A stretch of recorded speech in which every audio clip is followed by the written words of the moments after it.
Good Monday morning. This week I have been in the studio recording for Audible my book Flying Solo, which was actually the journals from the year of my divorce. They really are prayers that I prayed because so often during that season I couldn't even pray, so I would write them, and they're like the Psalms. They're like crazy. One minute, I'm normal. 1 minute I'm crazy. 1 minute I'm weeping and crying. 1 minute I'm laughing. It's a roller coaster ride, and it's been a roller coaster ride putting it down on Audible and reading it again.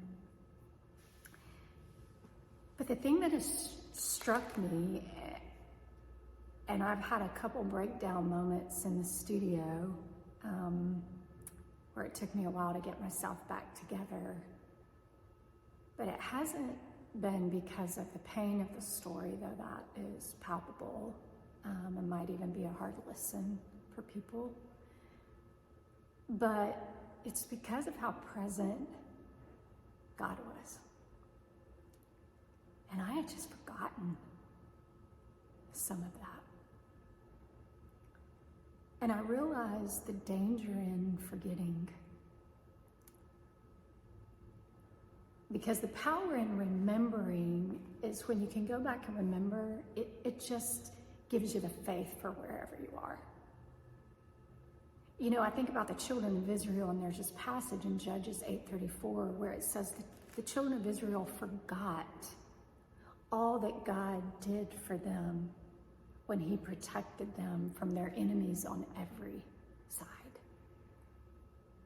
It's kind of like the sin of forgetting, which is so interesting because when they came out of Egypt and they'd seen all those miracles God had done, and he walked them out of there through that Red Sea, and he parted the waters for them, and they walked on dry ground, like not damp ground, dry ground. And then they watched as Pharaoh's armies followed them in, and the Lord just brought all those waves back together, and their enemy was destroyed right in front of them. He said, when you get out of here, I want you to set up these stones of remembrance, and I want you to go by them with your children, and I want you, as you get to each stone, I want you to tell them a story of what I did for you,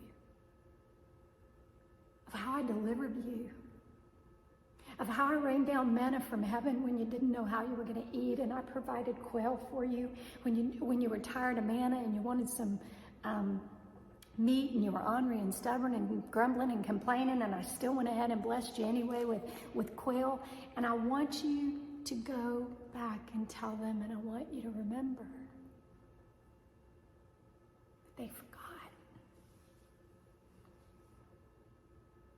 And because they forgot, they stumbled around in the wilderness for 40 years on what would have been a 7-day journey. A whole generation had to die out before they can make it into the promised land because they forgot. So when they got to the edge of the promised land, they didn't have the faith to believe they could beat the giants there because they hadn't remembered the giants God had already destroyed. So I was deeply impacted by what I had forgotten.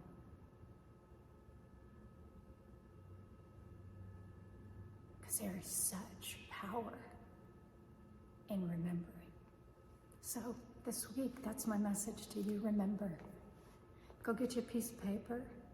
Remember what God did 40 years ago, 30 years ago, 10 years ago, 5 years ago, 10 days ago. Write it down. Put it somewhere where you can pull it out over and over and over and over again. I'm going to go back through that book, and I'm going to highlight all of those, and I'm going to make me a little piece of paper, and I'm going to stick it in my Bible, and then I'm going to go back through some of my old journals, and I'm going to pull out things I've forgotten, and I'm going to put those in my Bible. And on the days when I need to know that God can win the battle that I'm in then, I'm going to remember how he won the battle back then. One of the most dangerous things we can do to our faith story is to forget. One of the most powerful things we can do for our faith story is to remember.